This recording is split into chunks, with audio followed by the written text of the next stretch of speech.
Hello viewers, I doctor S B K Lal welcome you all in my YouTube channel. मेरे YouTube channel में आपका बहुत बहुत स्वागत है। आज का हमारा टॉपिक है रॉबर्ट क्लाइव, जो युद्ध शैली में अपने अनोखे ढंग के युद्ध शैली के लिए प्रसिद्ध था और जिसने इतनी सफलता प्राप्त की और भारत में अंग्रेजी हुकूमत की नींव उसने रखी, ऐसा माना जाता है। तो लेकिन सब चीज़ होने के बाद भी भारी भ्रष्टाचार और लूट का आरोप लगाया गया और संसद में उसको जवाब देना पड़ा और उसने स्वयं अपने पक्ष को रखा। उसने कहा कि मेरी सारी संपत्ति ले लो लेकिन मेरा इज्जत तो वापस कर दो। अपने इज्जत की वापसी के लिए उसने लड़ाई लड़ी और उसको बरी भी कर दिया गया, लेकिन फिर उसने चुपचाप गुपचुप तरीके से आत्महत्या कर ली। तो कौन सी ऐसी दवाई है होम्योपैथी में जो उसको दिया जाता तो उससे बच सकता था। आज भी हम देखते हैं कि बहुत सारे आदमी कितना सफल होने के बावजूद आत्महत्या कर लेते हैं। तो ऐसा जो ये रिसर्च है, ये जो काम है इस पर जिसको मैंने किया है, इसको देखने के बाद जो सुसाइड कर लेते हैं उनको मदद मिलेगी कि वो इससे कैसे बच सकते हैं, इस अमूल्य जीवन को। और इस जीवन में इतना कुछ प्राप्त होने के बाद भी कोई निराश, हताश, कुंठा और अवसाद से ग्रसित हो जाए तो उसके लिए ये दवाई है, इस पर ये विवेचन है। तो उम्मीद है कि ये वीडियो आपको पसंद आएगा और कमेंट करके बोलें आप कि तो जो इसका विश्लेषण और इसमें जो दवाई का सिलेक्शन अगर उसको रॉबर्ट क्लाइव को दिया जाता तो बच सकता था। और आज भी किसी को ऐसी दवाई की ज़रूरत पड़ सकती है जो उसके जान को बचाए। तो आइए समझते हैं सबसे पहले रॉबर्ट क्लाइव की युद्ध शैली को। रॉबर्ट क्लाइव की युद्ध शैली साधारण सैनिकों से बिल्कुल अलग थी। वह केवल ताकत के बल पर नहीं बल्कि रणनीति, मनोविज्ञान और अवसरवाद के आधार पर युद्ध करता था। क्लाइव युद्ध से पहले स्थिति का गहन अध्ययन करता था। शत्रु की संख्या, नेतृत्व कमजोरियां और संभावित गद्दारी। पलासी के युद्ध में उसने सेना से अधिक रणनीति पर भरोसा किया। उसकी युद्ध शैली में कूटनीति का बड़ा स्थान था। मीर जाफर, राय दुर्लभ जैसे लोगों से गुप्त समझौते कर उसने युद्ध का परिणाम पहले ही तय कर लिया था।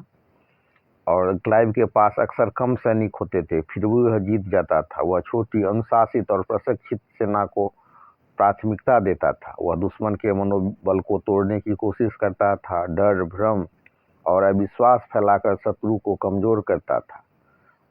आर्काड की घेराबंदी और प्लासी के युद्ध इसके उदाहरण हैं। कठिन परिस्थिति में वह तुरंत निर्णय लेने से नहीं हिचकता था। क्लाइव ने भारतीय सेनाओं के विरुद्ध संगठित पैदल सेना, तोप खाना अनुशासन का प्रभावी प्रयोग किया। तो ऐसा जो सफल सेना नायक और प्रशासक रहा। अब हम उसके चर्चा करते हैं उसके आत्महत्या के कारण का। तो रॉबर्ट क्लाइव लंबे समय से मानसिक तनाव और अवसाद से पीड़ित था। उसे बार बार चिंता, निराशा और अकेलेपन का अनुभव होता था। आज की भाषा में कहा जाए तो सीवियर डिप्रेशन में था। भारत से अपार धन कमाने के बाद जब वह इंग्लैंड लौटा तो उस पर भ्रष्टाचार, रिश्वत और सत्ता के दुरुपयोग के गंभीर आरोप लगे। ब्रिटिश संसद में उससे कठोर पूछताछ हुई। समाज में उसकी छवि धूमिल हो गई। जिसने साम्राज्य बनाया वह व्यक्ति संदेह के कटघरे में खड़ा कर दिया गया। यह उसके लिए गहरा आघात था। क्लाइव कई शारीरिक बीमारियों से भी पीड़ित था। दर्द से राहत लेने के लिए वह अफीम जैसी दवाओं पर निर्भर हो गया था, जिससे उसकी मानसिक स्थिति बिगड़ गई थी। भारत में वह शक्तिशाली था, निर्णय लेने वाला था। इंग्लैंड लौटने के बाद उसके जीवन में न युद्ध रहा, न सत्ता, न उद्देश्य। वह अर्थहीनता अर्थात इम्पिटीनेस उसे भीतर से तोड़ती गई। क्लाइव का जीवन यह सच्चाई दिखाता है कि धन, पद, प्रसिद्धि मानसिक शांति की गारंटी नहीं होती। तो ऐसा माना जाता है कि रॉबर्ट क्लाइव ने 1774 में आत्महत्या कर ली। उसके जीवन में हमें यह सिखाता है कि मानसिक स्वास्थ्य उतना ही जरूरी है जितनी बाहरी सफलता।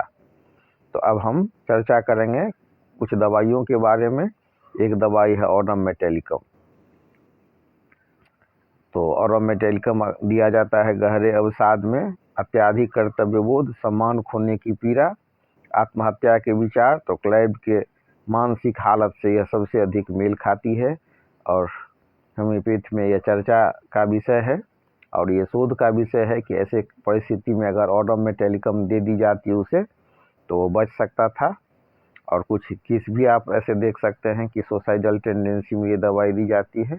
और अन्य दवाओं की बात करें तो अन्य दवाई में आ सकता है नेट्रम्यूर, जिसमें कि भीतर भीतर दुख सहना, अकेलापन, अपमान की पीड़ा, भावनाएं बाहर न कहना, यदि वह अपने दर्द को दबा कर जी रहा था।